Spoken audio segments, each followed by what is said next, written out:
Este video llega a ustedes gracias a la cortesía de Sanabria y Abogados, abogadosanabria.com. ¿Cómo están? Información, bueno, urgente, todo ha sido urgente desde hace ya varios días.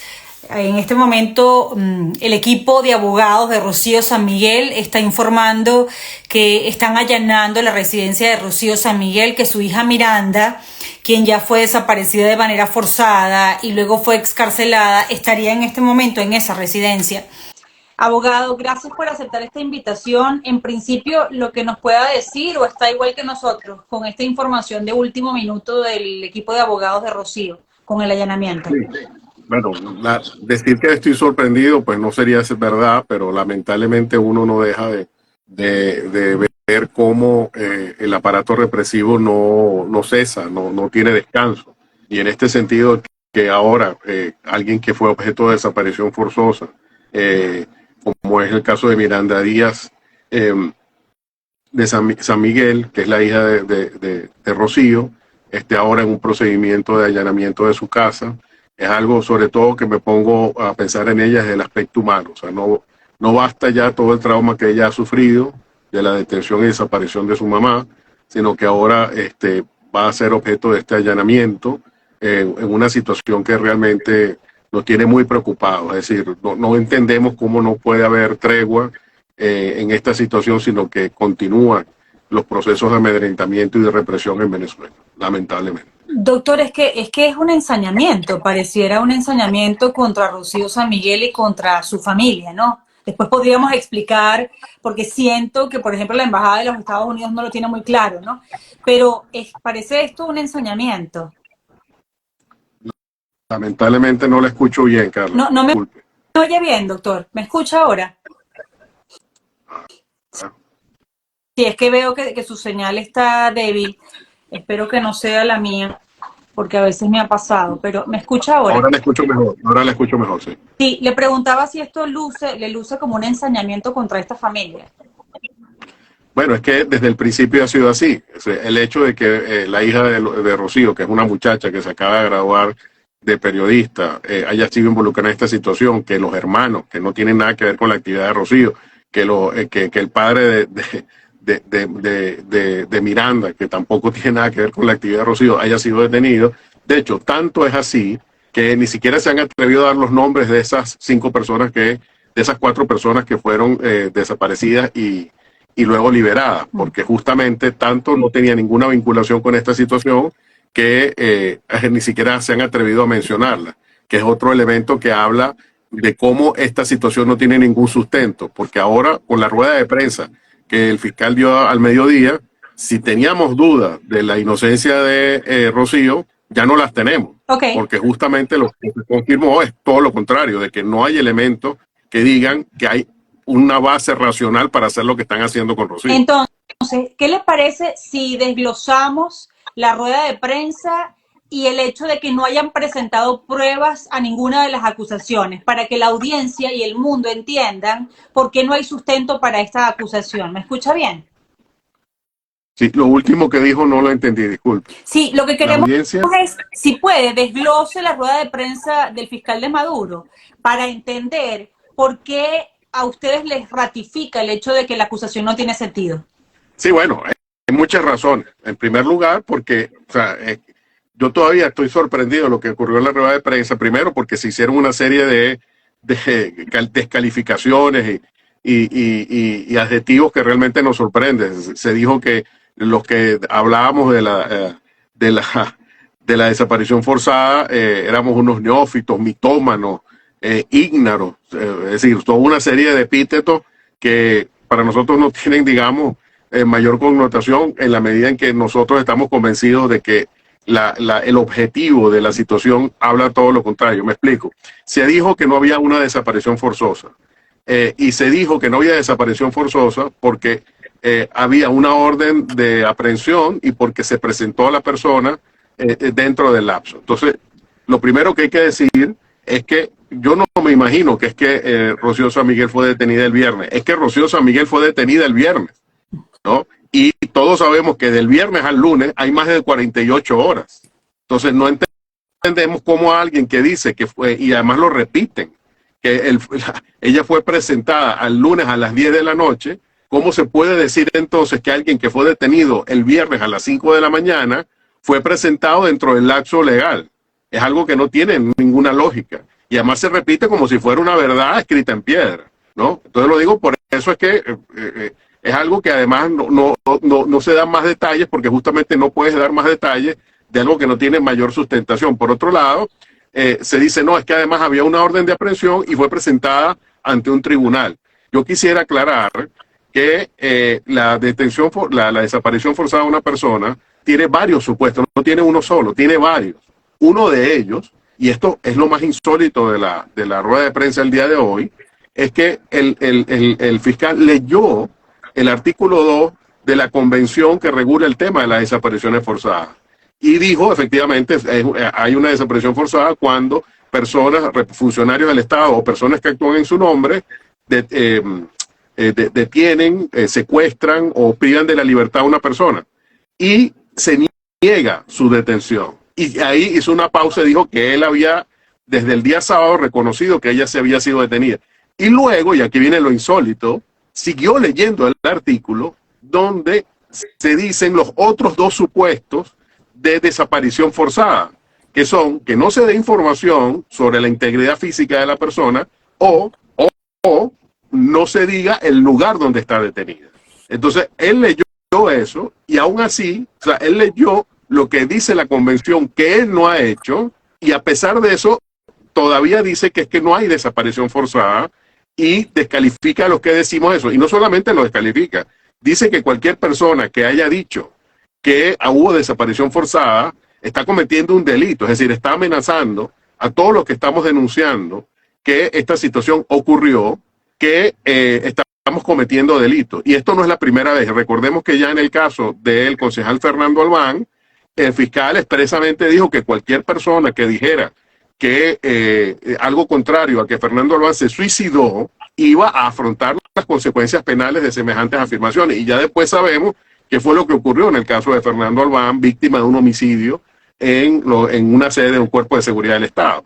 Entonces, lo digo porque ya, lamentablemente, esto sigue siendo un patrón, pero, como digo, los hechos hablan por sí mismos. No puede haber una presentación dentro del lapso legal, una persona que fue detenida un viernes y presentada a un tribunal el día lunes. Y además, los supuestos de detención arbitraria, que son 3, en el caso de Rocío se cumplen 2, que son que nunca se dijo el sitio de donde estaba detenida, ni el cuerpo de seguridad del Estado que la tenía, y además tampoco se dio ninguna información, y de hecho al día de hoy tampoco se ha tenido, de su integridad personal y cómo se encuentra ella, si se encuentra bien, si no ha sido objeto de malos tratos o de tortura. Es decir, estamos hablando de situaciones que no entendemos cómo alguien puede decir que esto ha ocurrido cuando justamente no se ha dado ninguna información sobre este tema. Y además quisiera agregar que se están diciendo cosas como que existen pruebas contundentes. Yo escuché toda la rueda de prensa, y no vimos ninguna prueba contundente en absoluto que vincule a Rocío San Miguel con ningún acto violento. O sea, lo único que hay es un supuesto testimonio de una persona que es la misma persona que han estado mostrando constantemente, que dice que supuestamente Rocío estaba involucrado en un supuesto magnicidio. Pero además el papel que se le da en ese supuesto trama conspirativa es todavía más increíble, porque supuestamente iba a narrar en vivo lo que estaba pasando en esa conspiración. ¿A quién se le ocurre que alguien puede narrar en vivo un golpe de Estado? O sea, eso yo nunca lo había visto. Que alguien, un periodista o alguien narre, bueno, señores, ahora estamos en esta fase de este golpe de Estado y se hizo esto, se hizo aquello.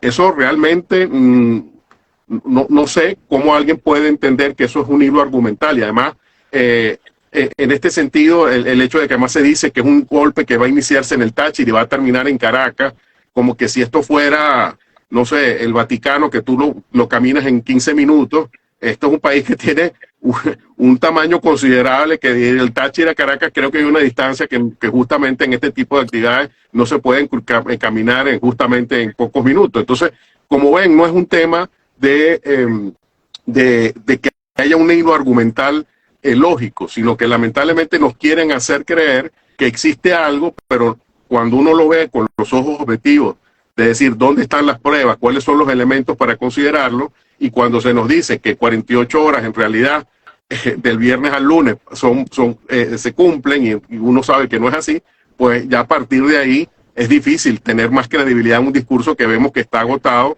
y donde lamentablemente hay personas inocentes involucradas. Y como digo, al día de hoy, Rocío San Miguel sigue incomunicada, ya no está desaparecida, porque ya se sabe que está en el helicoide, pero sigue incomunicada, no ha tenido contacto con sus familiares, no se sabe su estado de salud, y esto son las respuestas que queremos. Entonces, ¿cómo se puede decir que se está actuando de acuerdo con la Constitución y la ley? Además, toda una situación se está cumpliendo estrictamente con la Constitución y los derechos humanos. Entonces, la pregunta es, si se está cumpliendo estrictamente con la Constitución y los derechos humanos, ¿por qué no se permite que los abogados de Rocío San Miguel tengan contacto con ella? Son preguntas muy sencillas, de las cuales debemos esperar una respuesta también muy sencilla, pero sobre ese tema nada se dice. Doctor, pero fíjese, es que hay razones para preocuparse por Rocío San Miguel, porque de las 16.000 personas que han pasado por los calabozos de Maduro, 50% han sido torturados. Para empezar por allí. En segundo lugar, las primeras horas son decisivas. Por lo general, quienes reprimen en el régimen de Maduro utilizan esas primeras horas para hacer esas golpizas, descargas eléctricas, para torturar, para sacar información. Este patrón del Sippenhat de extender la acusación a un inocente, a todo su círculo familiar que utilizaban los nazis, es también para quebrar al principal perseguido, digamos, ¿no? Para sacar la información. Sabemos que hay presos políticos venezolanos quienes han sido drogados para después verlos de manera pública grabando videos en los que se inculpan o inculpan a otros. Por eso es que hay tanta preocupación. Solo en el 2018, yo tenía aquí las cifras, en el 2018, 58 mujeres fueron desaparecidas de manera forzada. Ya en el 2019 estábamos hablando de 70 mujeres desaparecidas de manera forzada. Hay una incidencia también en mujeres vinculadas al sector militar. Y quería compartir con usted lo que conversé con la familia de Alejandro González, expareja de Rocío San Miguel, quien estaría detenido en la DIJESIM.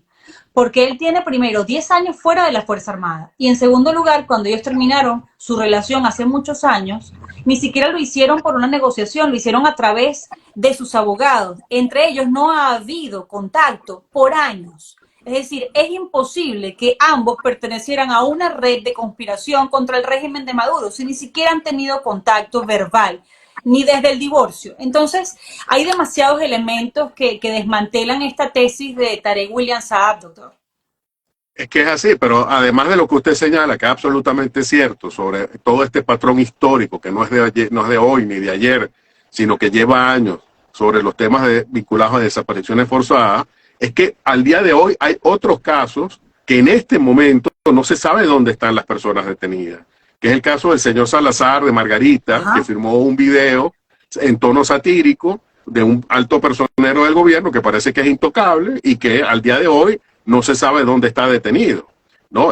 Y esta información la dio hoy justamente Foro Penal. porque No sabemos dónde está el señor Salazar. Perdón, se decía ¿Sí? además que estaba en el SEBIN de Margarita, pero luego se desmintió. En verdad no se sabe dónde está, ¿cierto?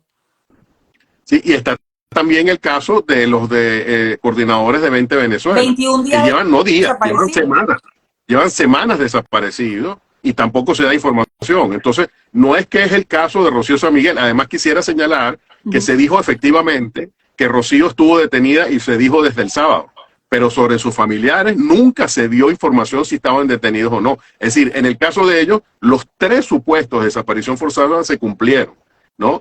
Con lo cual, estamos hablando de una situación que lamentablemente es la regla y eso obedece a lo que usted señala. Es decir, ¿por qué estas desapariciones ocurren al momento de la detención?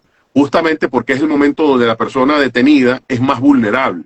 Es el momento en que la persona detenida puede estar sujeta a más manipulación y presión. Y bueno, yo que soy padre, yo no me puedo imaginar que me digan a mí, mira, al lado tenemos a tu hijo preso. O sea, obviamente esto es algo que quiebra el espíritu de cualquiera. O sea, es algo que supera cualquier racionalidad. Entonces, en este sentido, que a Rocío San Miguel se le haya tenido en un sitio que nunca se reveló cuál era y que además desaparecieran a sus familiares, habla de un patrón que lamentablemente busca el quebrar a la persona, el aislarla, y es decir, véanlo desde el punto de vista psicológico. O sea, ¿qué significa que una persona esté desaparecida? Que está a merced de sus captores, que no es nadie, que nadie sabe dónde está y se lo hacen saber. La idea de la desaparición forzosa justamente nació en los regímenes del Cono Sur para decirle, nadie sabe dónde estás, tú estás a mi entera merced, yo puedo hacer contigo lo que me dé la gana y nadie se va a enterar. O me haces caso, haces lo que yo digo, o ni siquiera nadie se va a enterar si tú vives o mueres. Esa es la razón de ser de las desapariciones forzadas, para justamente quebrar el espíritu de la persona y hacer que diga y haga lo que sus captores quieren. Pero y por pregunta, eso es que es tan grave. Doctor, una pregunta. Yo entiendo que ya se presume que está en el SEBIN, en el helicoide, en el mayor centro de tortura de América Latina, Rocío San Miguel, pero eso no es porque el abogado haya podido sentarse frente a frente con Rocío San Miguel, es porque los familiares dijeron que allí podría estar, pero en verdad el régimen puede haberla trasladado a cualquier lugar. Hay 17 centros de tortura clandestinos en Venezuela. ¿En verdad tenemos la certeza de que ella está allí? Sí, hasta donde sabemos, lo que se conoce, porque no escucho bien la pregunta, es que la juez ordenó que ese fuera su centro de detención, pero que haya una persona de su equipo jurídico o de sus familiares que hayan constatado que esto es así, no lo sabemos. Por otro lado, yo quisiera agregar algo. Recordemos que Rocío tiene doble nacionalidad. Ella es venezolana, pero también tiene la nacionalidad española. Eso implica que ella tiene un derecho humano adicional, que es la asistencia consular. Es decir, que el consulado de España no es que le dé asesoría jurídica, no, es que constate la situación de ella, que tenga contacto directo con ella, le asista y verifique su estado de salud. Lamentablemente, esto también hay un patrón en este tema de violación de ese derecho que ya ocurrió con las personas que fueron imputadas por la muerte de Cancerbero, a los cuales el cónsul de Chile, porque ellas tienen doble nacionalidad estas personas, acudió al tribunal para pedir tener acceso a ellas y se les negó el acceso a esa, violando el Convenio de Ginebra de Asistencia Consular. Entonces, en este sentido, hasta donde nosotros tenemos información, esto tampoco ha ocurrido en el caso de España, donde el cónsul de España tiene el derecho y Rocío San Miguel tiene el derecho de que el cónsul de España la visite y tenga acceso a ella. Entonces, como ve, es que no estamos hablando aquí de detalles, ni estamos hablando de interpretaciones jurídicas. Estamos hablando de derechos esenciales que tiene una persona detenida y que lamentablemente en el caso de Rocío San Miguel lo que hacen es acumularse en una pila de violaciones que tristemente redundan en contra de la dignidad humana de una persona que, de acuerdo con un principio que pareciera que no existiera, que es el principio de presunción de inocencia, tiene derecho. Porque al día de hoy, Rocío San Miguel es inocente, no porque yo lo diga, es porque la Constitución dice que todo el mundo es inocente hasta que en un juicio con garantía se pruebe lo contrario. Entonces, cuando yo digo que Rocío es inocente es porque la Constitución así lo dice. ¿Sabe que hoy me entrevistaban en Radio Caracol Colombia y yo les ponía este ejemplo? Eso es como si Francia Márquez, la actual vicepresidente de ese país, cuando era una prominente defensora de los derechos humanos, hubiera sido detenida en el aeropuerto, desaparecida por 100 horas. Además de eso, hubieran secuestrado a 5 de sus familiares, sus abogados no hubieran tenido acceso a ella, no hubiera tenido Estado de Derecho, no hubiera tenido derecho a la defensa, no hubiera tenido presunción de inocencia, y los dos periodistas se quedaban como, es muy importante que la comunidad internacional entienda con ejemplos que le sean cercanos la gravedad de lo que está pasando ahora con Rocío, que es solo un ejemplo de tantos, porque 36 personas han estado vinculadas durante estas últimas semanas a supuestos planes de conspiración. Y ya hemos citado varios casos. Es decir, hay además, civiles quienes solo expresan su derecho a opinar o a indignarse con la falta de moral o digamos, los delitos que han cometido personas cercanas al régimen. Ni siquiera esa auditoría social es permitida, porque solo por publicar una foto ya hay antecedentes con, por ejemplo, la esposa de Diosdado Cabello. Sabemos que alguien en una playa le sacó unas fotografías a la esposa de Diosdado, se burlaron de ella, le hicieron un scratch cuando estaban de moda, y estas personas, estos hermanos estuvieron presos y esta muchacha de en ese momento solo 24 años hasta comía pasta con gusanos y fue maltratada. El abogado la veía visiblemente golpeada y tenía sangrado interno. Es decir, las consecuencias incluso hasta de la mamá de un militar, la señora, ya le voy a dar el nombre, Jocelyn, Yosida. La señora Yosida, como a su hijo militar lo habían apresado, ella viajó desde el exterior, fue a Venezuela a visitar a su hijo y en la frontera la acusaron de terrorismo. Esa señora tiene 70 años, debe tener ya. No solo la acusaron, sino que la mandaron al INOF y esa mujer tiene una cantidad de patologías médicas, es decir, por ser la mamá de ese militar. Hay incontables ejemplos de las arbitrariedades que se están cometiendo en Venezuela, pero lo que quiero es pedirle que a quien tenga la duda sobre la arbitrariedad de lo que está pasando hoy, por ejemplo, no es que lo quiero poner a pelear con la Embajada de Estados Unidos en Venezuela, doctor, pero la Embajada de Estados Unidos en Venezuela dijo que esta era una tendencia preocupante de detenciones aparentemente arbitrarias de actores democráticos. ¿Esto es aparentemente arbitrario, doctor? Sí, y ojo, esto no solamente es preocupante por el caso de la embajada norteamericana, sino que incluso personas que aquí en Venezuela han opinado, también han hablado de la detención arbitraria como que si ese fuera el principio de los problemas. Es el caso del rector de la UCB, que en su declaración pública que hizo en estos días, habla también de la detención arbitraria, cuando es que ese no es el verdadero problema. O sea, el verdadero problema empieza con la desaparición forzada. Entonces, en el caso de la embajada, lamentablemente, o sea, lamentamos muchísimo que se haya obviado lo más grave de la situación, que no empieza por la detención arbitraria, sino que empieza por la desaparición forzada. Y que, bueno, que se utilicen estos matices, pues de verdad que me llama muchísimo la atención, y más en el caso de autoridades como el rector de la UCB, que está aquí, que vive aquí, que sabe lo que está ocurriendo, y que sin embargo no menciona ese tema, precisamente porque para nosotros esto es lo más grave, ¿no? O sea, en el sentido de que, digo una vez más, la desaparición forzada es un elemento de un tipo de tortura, porque justamente se vale de la mayor indefensión a la que puede estar sometida una persona y se pretende utilizar justamente para quebrar el espíritu de la misma. Entonces estamos hablando de la negación de la propia dignidad de la persona al siquiera negar su existencia y negar que se tiene control sobre la misma, precisamente para utilizarla a favor de quienes la tienen. Entonces, en este sentido, lamentamos mucho que en estas declaraciones que ha habido de la embajada y del rector de la UCB se hayan omitido estos temas, porque no se trata de cualquier cosa. Además, yo quisiera señalar que la misión de determinación de hecho ha señalado que esto es un patrón del Estado y que hay múltiples casos donde parece que es obligatorio el que cualquier persona que por razones políticas sea perseguida, sea necesariamente perseguida. El patrón anteriormente era de horas, ¿ok? Que fue en el caso, por ejemplo, del diputado Requesens, pero, y muchos otros.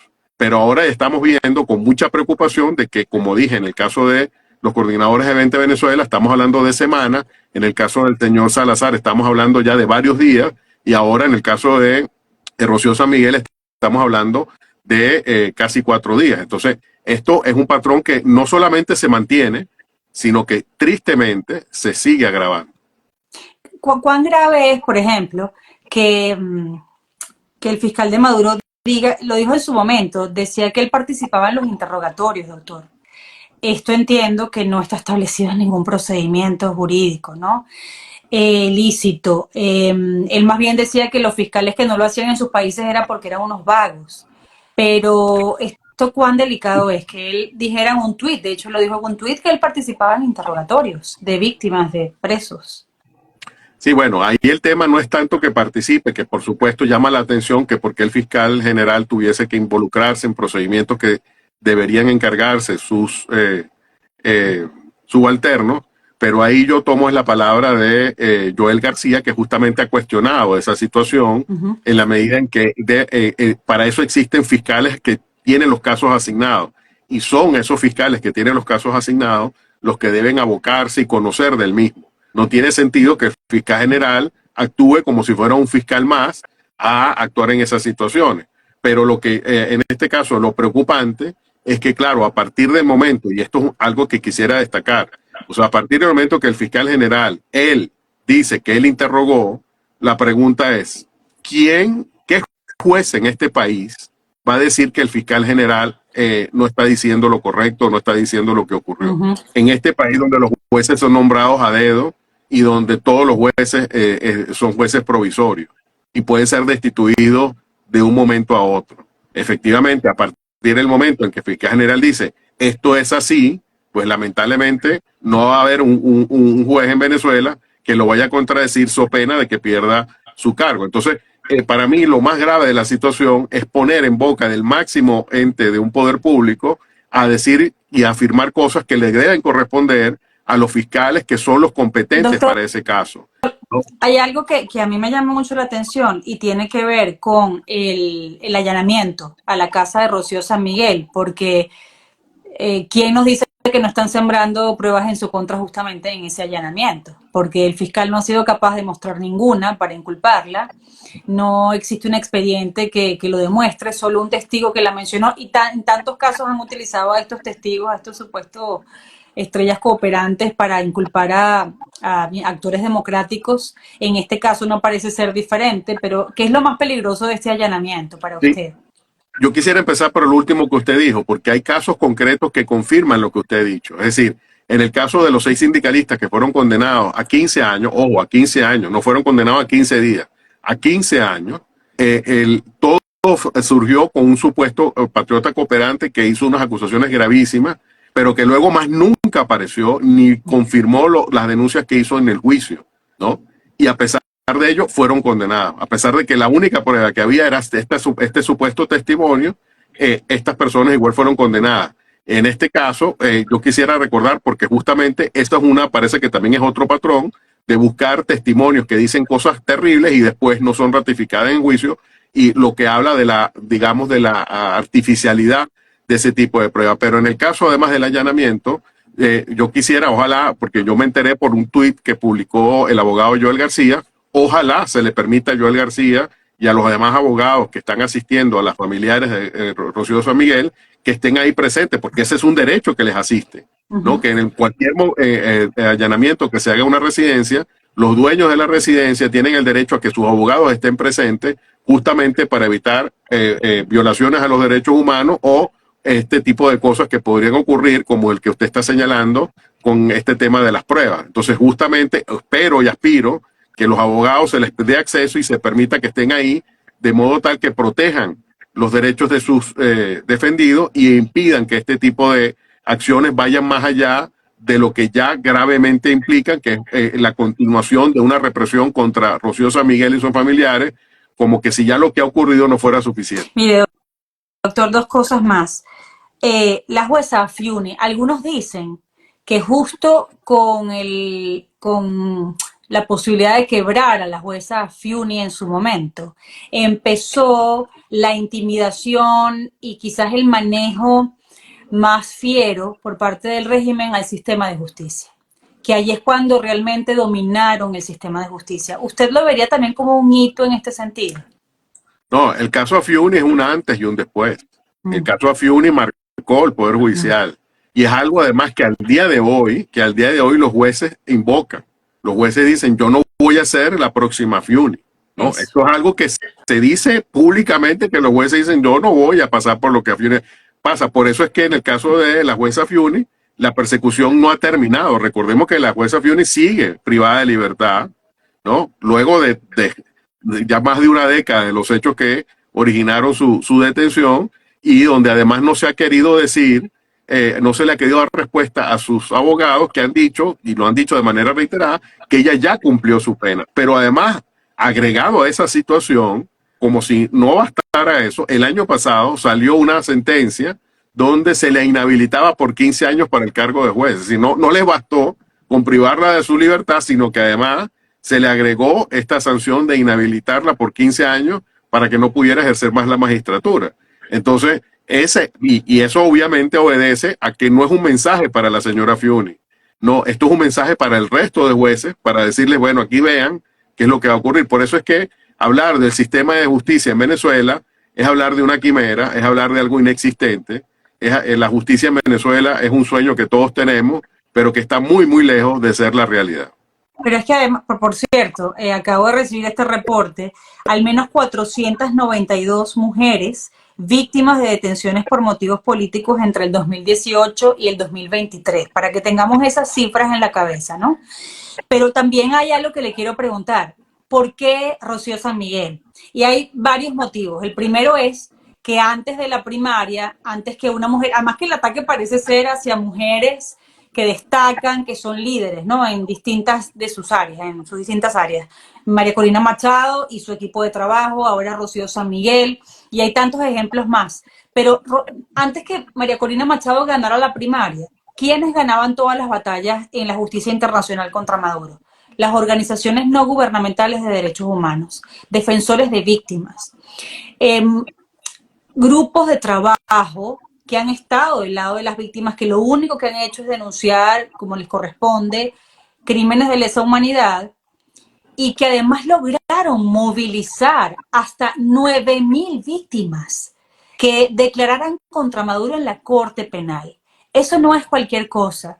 ¿Usted cree que este es un mensaje directo a las organizaciones no gubernamentales, a defensores de los derechos humanos, porque Maduro entiende el daño que le hacen justamente cuando él no puede refutar ninguno de sus argumentos, no puede contra la verdad de las víctimas, doctor?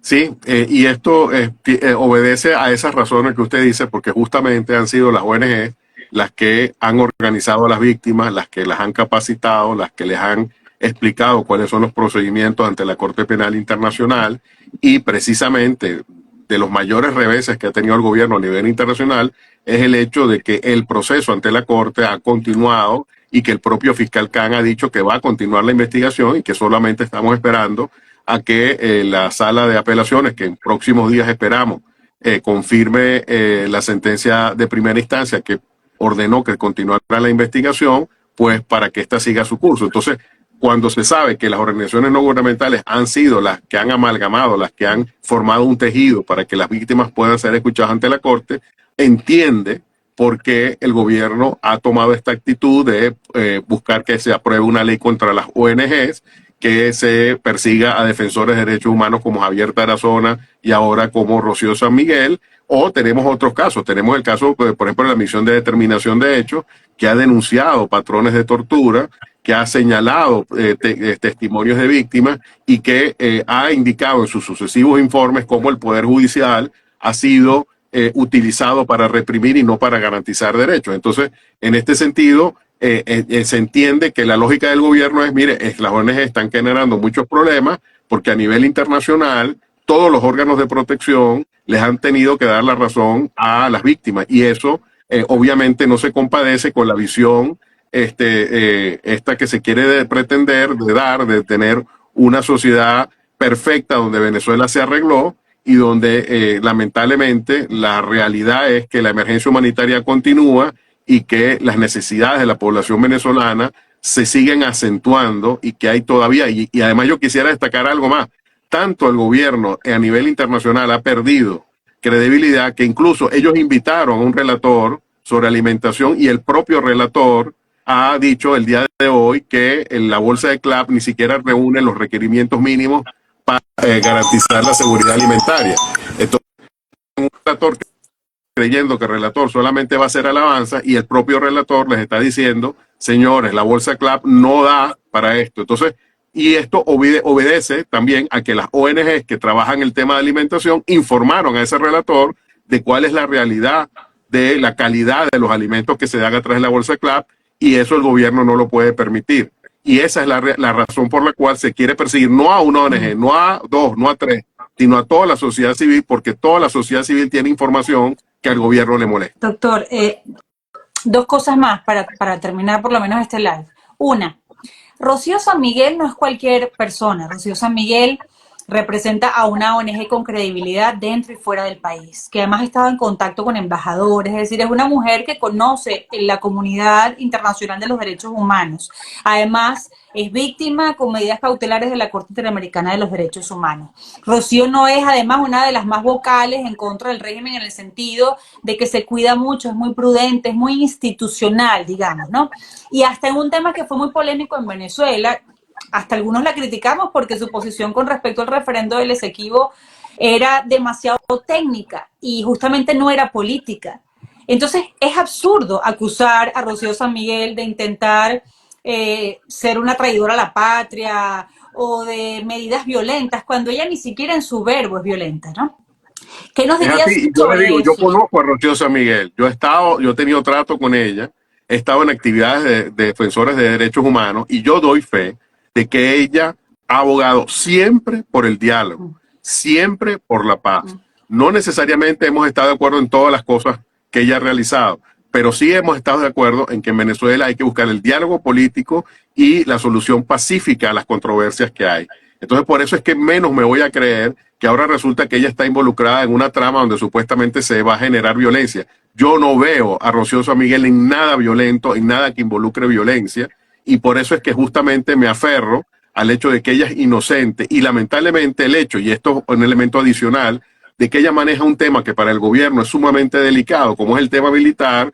Creo que aquí se está sumando a las razones por las cuales la persiguen, porque no solamente es alguien de alto perfil, que es muy respetada, que tiene una carrera, tiene una trayectoria intachable como defensora de derechos humanos, sino que además maneja temas que para el gobierno son molestos, como es el tema del área militar. Y ya vimos como en el caso y esto se ve en el caso de Javier Tarazona, que también trató el tema militar y ya sabemos dónde está. Está también el caso de Sebastián Barraes, que también trata la fuente militar. Entonces uno ve un hilo común entre estas detenciones, porque recordemos que Sebastiana tiene una orden en su contra, y vemos cómo efectivamente todo lo que tiene que ver con el ámbito militar está siendo perseguido porque no se quiere que en un año electoral se hable de ese tema porque el gobierno lo considera tabú. Entonces, lamentablemente, para eso se está escogiendo el perfil de Rocío, que es, como digo, que es una defensora de derechos humanos, que solo ha abogado por los temas institucionales, y que además yo quisiera agregar algo.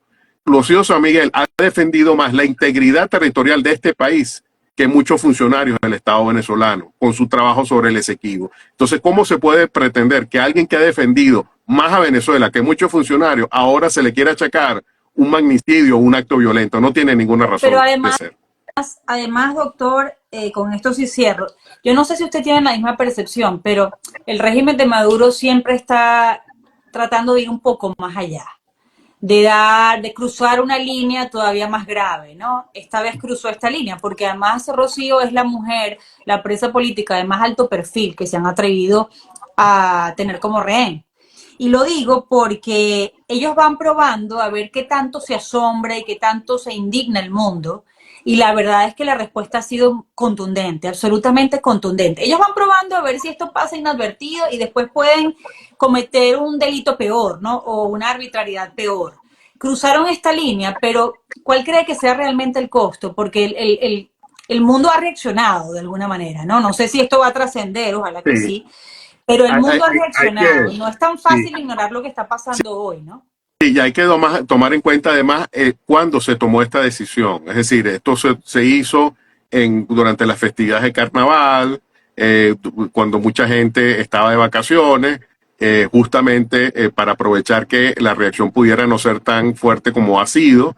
Pero si ese fue el caso, pues fracasaron estrepitosamente porque la reacción no solamente ha sido inmediata, sino que ha sido abrumadora. Ya yo perdí la cuenta de los órganos internacionales de protección, como la Comisión Interamericana, como el Alto Comisionado para los Derechos Humanos, como la Misión de Determinación de Hechos, que se han pronunciado. E incluso ya el día de hoy nos enteramos que ya se pidió que se agregara al expediente que hay en Argentina por delitos de lesa humanidad en la causa que se está llevando en Argentina contra algunos funcionarios del gobierno, que se incluyera este delito ahí. Entonces, con esto lo que quiero decir es que la reacción ha sido bastante abrumadora, a pesar incluso de la propia censura que hay, porque también debemos recordar que estas informaciones no pasan en Venezuela Perdón, a los medios de señal abierta. es que en los Esto medios solamente se enteran los que tenemos internet, pero la mayoría de los medios de señal abierta no cubren este tipo de noticias. Y a bueno, pesar porque de ello, ha habido esta reacción. le han prohibido a periodistas en medios dentro de Venezuela siquiera hablar de la desaparición forzada.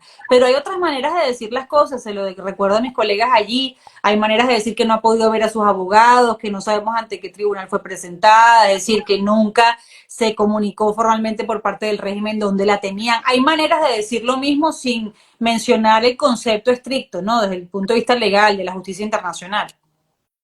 Es así, y efectivamente la verdad tiene muchos caminos para llegar y en este tipo de regímenes, pues lo que hay que buscar son las maneras de que la información llegue, aunque las palabras que se puedan utilizar no son las que uno desearía, pero esa es la manera de justamente transmitir la información y esa es la razón de ser de las organizaciones, explicarle a la gente lo que está pasando a pesar de las enormes limitaciones con las que contamos los que vivimos aquí en Venezuela. Doctor, muchísimas gracias. Nos quedan muchos más detalles de los cuales podríamos hablar, pero no lo quiero agotar, solo quiero agradecer su valentía porque por lo que hoy dijo Tarek, pues sabemos que se amplía pues la amenaza a muchos sectores y nos mantenemos muy alertas para protegerlos de la manera en la que podemos, que es denunciando la verdad y haciéndonos eco de estas denuncias, de estas injusticias, así que protéjase mucho. Gracias por la valentía de nuevo y gracias por siempre, a pesar de estos momentos que son tan delicados, siempre explicarnos las cosas para que el mundo las pueda entender y nosotros como simples mortales también las podamos comunicar mejor. Gracias siempre. Gracias a usted y recuerde que el problema no es vivir con miedo, el problema es callar por miedo. Me voy con eso, doctor. Gracias para siempre.